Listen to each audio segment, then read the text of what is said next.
completed my master's in ancient history from JNU.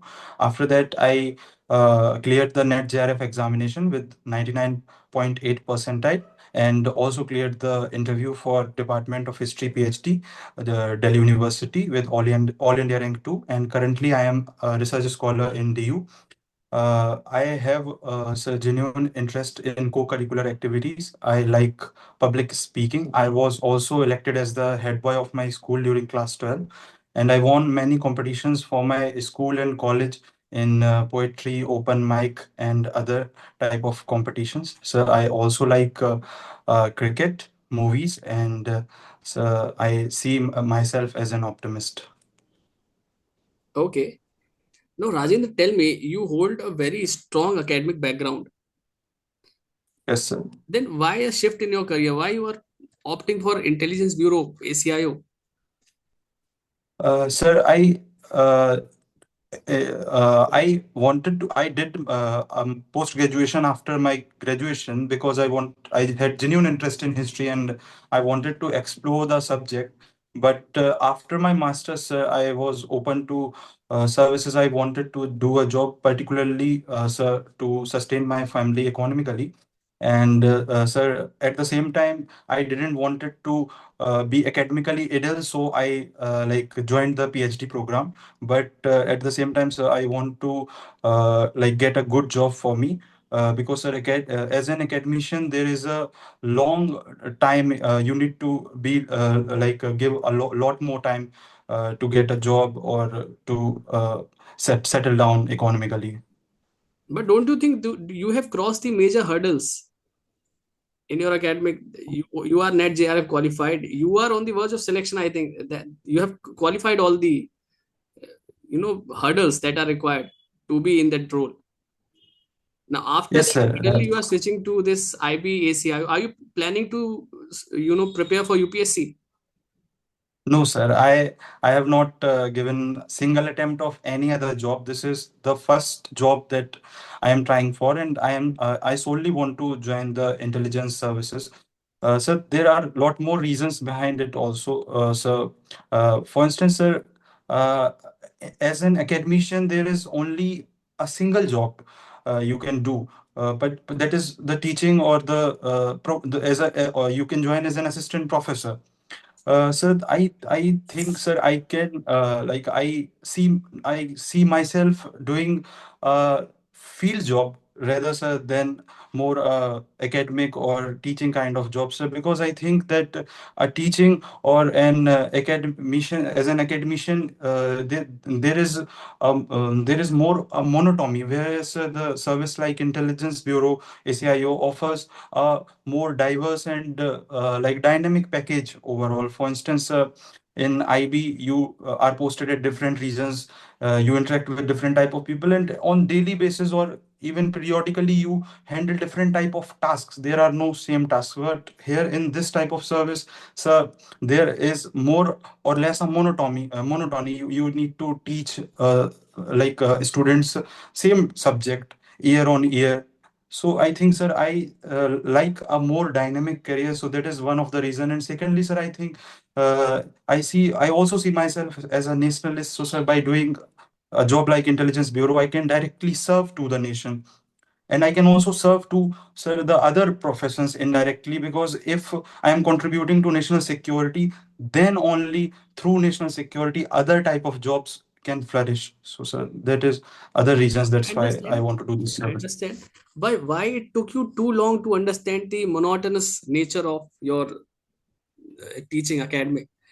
You have cleared every exam, and after that, years of your hard work and preparation, you realize that okay, now this job is monotonous. No, sir, it's not like that. Sir, only post graduation, just after clearing my post graduation, I completed my post graduation in 2025 June, and I applied for this job just 2 months later. So this is my first job that I applied for, and the sole reason that why I did my masters was that, sir, I lost half of my graduation in COVID. I could not go to college for 3 semesters there. I could not study anything in those 3 semesters. So, sir, I didn't feel like my graduation is completed even after completing my graduation, and I also wanted to explore myself a little bit more in the subject of history. So that's why I did my masters. And even during my masters, I didn't apply for any other job or something else. I thought that after completing my masters, I will apply for my first job, and this is the first job that I genuinely applied for after my masters. Rajan, tell me, you come from OBC NCL, Yes, sir. non-creamy layer. Yes, sir. What's the difference between creamy layer and non-creamy layer? Sir, uh, the basic difference between creamy layer and non-creamy layer. So there is an economic criteria that you need to the family income should not exceed 8 lakh per annum, and if it exceeds, then you fall in the creamy layer, and if it didn't, you fall in the non-creamy layer. Any other major dynamic? Uh, Sorry, sir, I cannot think of anything else right now. As you come from academic background, in the recent this NEP 2020, there was some Yes. regulations were made regarding this universities and colleges affiliations. Now now UGC is planning to remove this affiliation of colleges to universities. Are you aware of this? Yes, sir. Can you Sir, elaborate? Yes, sir. There is an idea to to provide more autonomy to the colleges, because if the colleges are affiliated, they are not they do not get autonomy in syllabus planning or curriculum formation or exam uh, style preparation or anything else. They need to follow the structure that is being devised by the university. So there is an idea that if we give autonomous status to the colleges, then they are free to do more of these tasks like curriculum formation in their own style and exam structures reformation. So I think that is the basic change that is being considered. Okay, what is this Viksit Bharat Shiksha Adhishtan bill? So the Vikshit Bharat Shiksha Adhishtan bill is being introduced to create a kind of a unified Viksit Bharat Shiksha Adhishtan, which will kind of unite the three important higher education bodies, the UGC, the All India Council for Technical Education, and and there's one more higher education organization that I cannot recall right now. So this is what they are doing. NCTE, In order, yes, sir. NCTE. Yes, sir. All India Technical Council. Okay, go ahead. Yes. So I think this is the main idea behind it, because so there is a kind of because these three organizations at present are working in silos in certain dynamics. There is a class of regulations also in certain institutions. So there was an idea that we should streamline the higher education, and that is why the new education policy 2020 gave recommendation for establishment of this Viksit Bharat Adhishtan, and just for this purpose, this bill has been introduced. You come from Delhi University. Were you active in student politics? No, sir, I was not active in student politics, sir. Tell me something about historical background of JNU. Sir, JNU was established in 1969. Uh, it was like one of the premier institution that was established after independence. It is named after our first Prime Minister Pandit Jawaharlal Nehru. And sir, after during its formation, sir, there was amalgamation of Indian School for International Studies. It was later on amalgamated with JNU, and it was named as School of International Studies. And then a few more institutions were established, and one of the earliest institution that was established in JNU was the School of Social Sciences, from where sir I come, and the Center for Historical Studies. So JNU has the history of contributing immensely to the nation. So there has been many very known alumni that have been post-graduated, or that have completed their research in JNU, including our finance minister Nirmala Sitaraman, and our foreign minister S. Jaishankar. JNU has also in JNU, sir, there had been a Nobel laureate. Some Nobel laureates have also studied, and also, sir, the former prime minister of Libya and Nepal. I am not able to recall their names, but they have also studied. So, sir, JNU is, and also, sir, from many years, JNU is being the topmost university in social sciences. Okay. Tell me the historical background of DU. What were the founding colleges of DU? Delhi University was established in 1922. There were, if I'm not wrong, sir, four founding colleges of Delhi University, including Sir Ramjas College, St. Stephen's College, uh, Zakir Hussain College, and uh,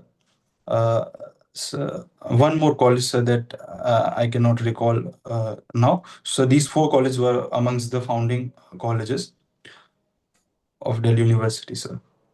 And Okay. it was founded during the backdrop of the non-cooperation movement. So, just after the non-cooperation movement, it was founded. So this is one of the historical backgrounds, sir. You come from Uttar Pradesh. Yes, Uttar sir. Pradesh also shares its border with one country. Are you aware of Yes, this? sir. Yes, sir. It's Nepal. Uh, Yes. Can you name me yes, sir. the districts that shares its boundary with Nepal? Sir, sorry, sir. I cannot recall it right now. Okay. Okay. What are the three internal security issues of Uttar Pradesh? So the three internal security issues that I can think of right now. So one is the communal violence, sir. Particularly, sir, the Ram Janmabhoomi issue. Sir, it was historically, sir, there was incidents of communal violence during caste seva, sir. So, like, one of the key issues that Uttar Pradesh has dealt with I is want to communal violence. understand the current internal security issues of Uttar Pradesh. I don't think there are any communal rights or issues in Uttar Pradesh in the past 3 4 years. No, sir. Sir, in past 3 4 years, there have not been any known communal issue. But I think, sir, there remains certain tensions, sir, particularly in certain areas of Uttar Pradesh. So, particularly the Okay. Purvanchal region, sir. So, I think this Second, is one of second, the issues. take. So, second issue that I can think of right now, not particularly Uttar Pradesh, but particularly whole of India, is, sir, about the cyber security.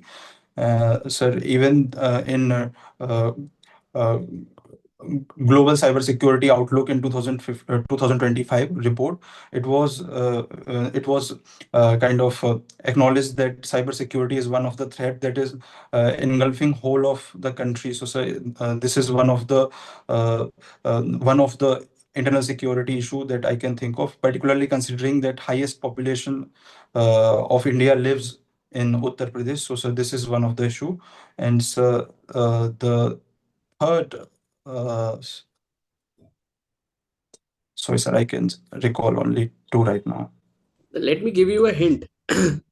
India shares its border with one country. Nepal, you Yes, mentioned. sir. Yeah, yes, sir. So, yes, sir, definitely, sir. There are cross-border cross-border movements, and with Nepal we do not need visas. So there is cross-border movements, and in the Nepal also there has been a regime change. There was kind of a revolution, violent revolution that happened in Nepal. So, sir, this is one of the this is one of the thing that can certainly impact the internal security in Uttar Pradesh. Okay. Uh, Rajan, tell me, suppose uh, you are posted at a sensitive location at a border area and protest emerges in that region. How will you identify that they are state sponsored or for a genuine public concern? Sir, for that, sir, we need to look at different sources, sir. We cannot rely on any particular source, and we need to look at different type of sources. We need to, sir, formulate a team which can look at different sources, for particularly social media, the current print media, or other. We need to identify certain sensitive zones within the district. So, and then we need to look into it and understand what are the core reasons behind the emergence of these issues. Sir, I think social media is currently a good repository to get information and understand the patterns that are emerging. So, sir, from these multiple sources, we can identify that if it is sponsored by any external agent, any external state, or it is emerging from within the country. So, sir, Okay. You mentioned, but you understood the question? yes, sir. You are posted at a sensitive location in border area. Protest Yes, sir. emerges in that region. Now you are an intelligence officer posted there. How will you identify that these protests are for a genuine local concern or state sponsored? What Sir, parameters will you look for? if if there is genuine local concern, then there must be some background to it. And if there is no background, it is emerging out of nowhere, then certainly there is kind of good chances that it is sponsored by any external agent.